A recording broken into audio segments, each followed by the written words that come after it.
Bismillahirrahmanirrahim. Good morning, everyone. Your Excellency, Mr. Abdullah Shahid, the President of the 76th session of the United Nations General Assembly, Dr. Sheikh Abdallah, distinguished guests.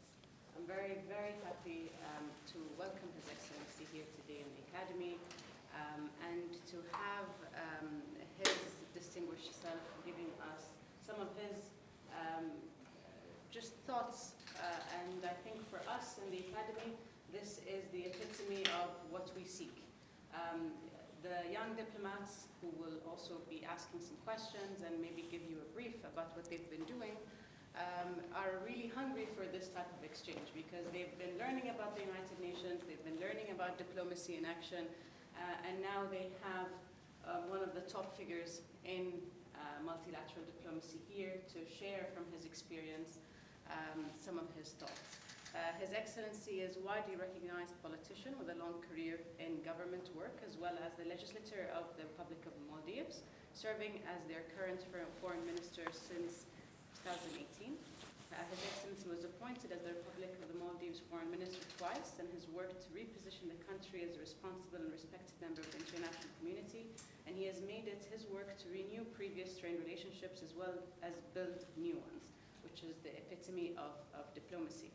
He focuses on the country's bilateral and multilateral domains, as well as rigorous efforts to rejoin the Commonwealth.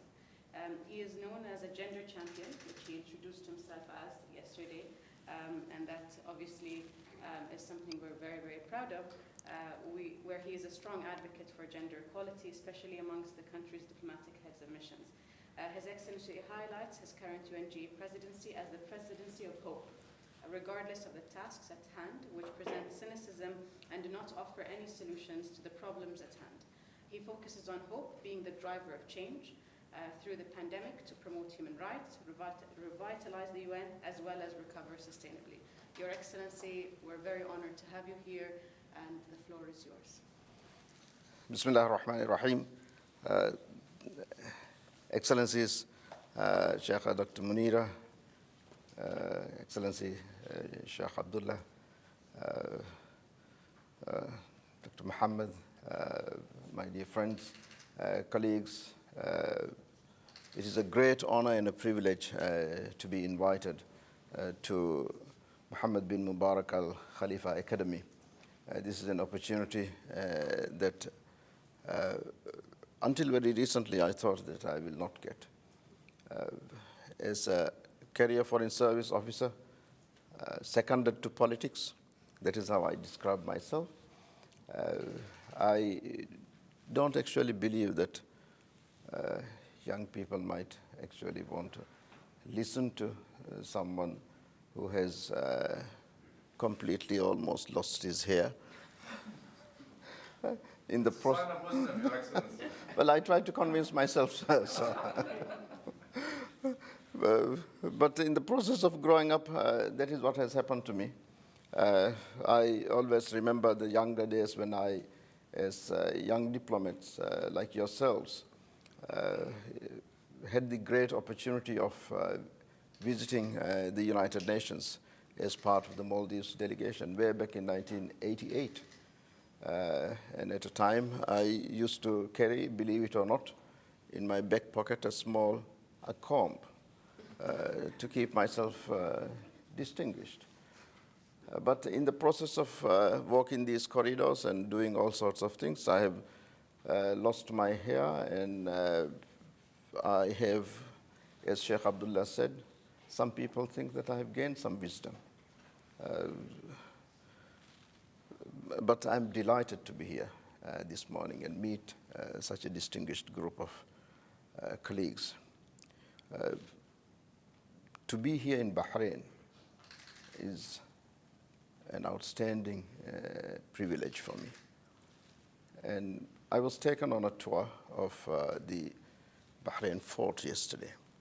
Until yesterday, I actually did not know why Bahrain is called Bahrain.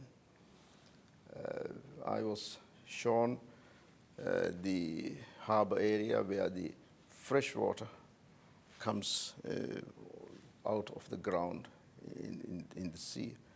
And I was told that that is why Bahrain is called Bahrain. And I was thinking about it last night, and it dawned on me that, yes, Bahrain is a source of fresh water. Not only in the sense of drinking water, but when you look at Bahrain internationally today, it is a source of fresh water. It gives the international community the freshness that it is thirsting for. It's a small country, but the foreign policy is based on strong principles, and that is the spring of fresh water that is so badly desired by the international community. Countries who have the strength to base its foreign policy and international relations on fundamentals, on strong principles. Bahrain has a strong tradition of diplomatic engagement, evident in its wide-ranging multilateral initiatives and global reach. These initiatives help foster global peace and dialogue and contribute to our attainment of sustainable development goals. Those of you who are here today at the Academy are positioned to carry on that tradition. It is my honor to address you this morning. I will focus my remarks today on the priorities I've chosen for my presidency of hope, what I like to call my 5 rays of hope. I want to emphasize that all of them are rooted in the understanding that today's challenges are global in scale and require concerted global efforts to overcome. And I want to offer my perspective of why hope is so crucial to ensure the success of that effort. My dear friends, the first ray of hope that I have chosen for my presidency is recovering from COVID-19. We are all aware that vaccination against COVID-19 has been deeply uneven. This is not only immoral, but it is not pragmatic either. COVID-19 will not go away with peaceful efforts. Our vaccines must blanket the global effort. Global vaccination that leaves no one behind remains our most effective weapon against the pandemic, against any future variants. I will reiterate this message during the high-level event that I will convene on galvanizing momentum for vaccine equity on the 25th of February at the United Nations. My second ray of hope, dear friends, is on rebuilding sustainably. As we endeavor to overcome the pandemic, it is crucial that we learn from our past mistakes and correct our course. The pandemic has touched on everything from jobs to education to health. There are countless lessons to learn, but simply when the next pandemic comes, if it comes is not the question, when it comes, we will have no excuses for not having addressed some of these issues. We must redouble our commitment to meeting the 2030 agenda. We cannot afford to miss our targets on the Sustainable Development Goals as we strive to recover better. And as we do so, we need to reflect that the impacts of the pandemic have not been felt evenly. We must undertake targeted interventions on behalf of those countries that have been the most impacted by the pandemics, the LDCs, the LLDCs, and also the small island developing countries. Relatedly, my third ray of hope is on responding to the needs of the planet.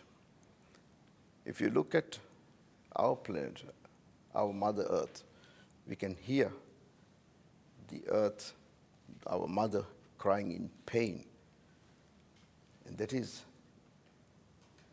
very painful. We need to listen, we need to heed as we work to recover from COVID-19, as we rebuild sustainably. Let us embrace blue and green policies and practices that build back better. Most urgently, we need to and we must recognize that we are living through a climate crisis and take steps to reverse it. As I emphasized during the high-level event I held on climate last October and during COP26 in Glasgow, we have the capacity to act. If we fortify it with our political will, we have the technology, we have the finance, we lack the political will internationally. We can and must leverage existing and innovative technologies to reduce climate emissions and keep the 1.5-degree target alive. My fourth priority is respecting the rights of all, which stems from the understanding that we have a moral obligation to recognize the inherent value of dignity of all human life, a principle at the very heart of the UN. A global order in which certain communities continue to be discriminated against is not a just one. In this regard, we must continue pushing for gender equality, and we must take steps to protect all people, but especially the vulnerable communities, such as refugees, displaced people, and migrants. My final and fifth priority is on revitalizing the United Nations. I believe that every country that comprises the global community, rich or poor, powerful or weak, should have a seat at the table. They should be able to articulate their priorities and contribute to solving global challenges. That was the founding promise of the United Nations, and it is our responsibility to live up to that ideal. You will notice that every single one of my priorities that I mentioned are international in scale. All of today's challenges, from climate crisis to the pandemic to issues of peace and security, span the globe and spare no borders. The era of isolationism, my dear friends, is long, long over. Our world is now too intertwined, too connected. We must act as one world, one planet, and one humanity. Having been elected President of the General Assembly for the 76th session running from September 2021 to 2022, I was afforded exactly 1 year to make a difference. 1 year during which I am vested with the power to convene high-level meetings, preside over debates, and play a mediating role. And in that time, I will use all the tools that I have at my disposal to make all the positive differences that I can. However, I will need your help, my dear friends, not only to ensure that we achieve our priorities during this session of the General Assembly, but also so that we can stay on course in the years to come. You will be the leaders tomorrow. One of you will become the President of the General Assembly or the Secretary General of the United Nations, or will head many of the other international organizations. You need to play the role that you will be asked for to keep multilateralism alive. And my ask of you is this: stay involved, stay engaged. Just as multilateralism is critical to the success of our global efforts, youth involvement is critical to the continued success of multilateralism. And in this context, I commend and applaud the role that His Majesty, the King of Bahrain, is playing to promote youth activities and youth involvement in this country and beyond. That is the precise reason I recently launched the Fellowship of Hope, in which 8 young diplomats from underrepresented countries have joined my office to gain real experience working with the United Nations. I'm happy to note that they will be working along 2 outstanding young women Bahraini diplomats who have been seconded to my office. Ms. Farial Adel and Ms. Futun Al-Maldi, and Futun is here, who is accompanying me on this visit and is my delegation's trip captain. It is my hope that these fellows will take back the lessons and values from this experience to benefit their home countries. Whatever world we shape, my dear friends, we leave in the hands of the next generation. That is why my peers and I have a responsibility to instill in you, the youth of today, the importance of global cooperation.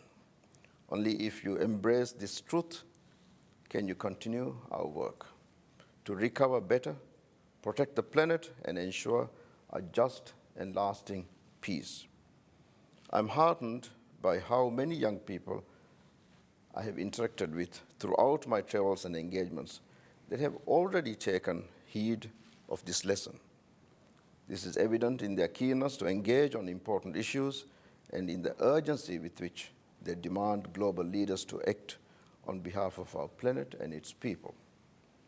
Dear friends, allow me to reiterate, we cannot succeed in any of our endeavors without hope.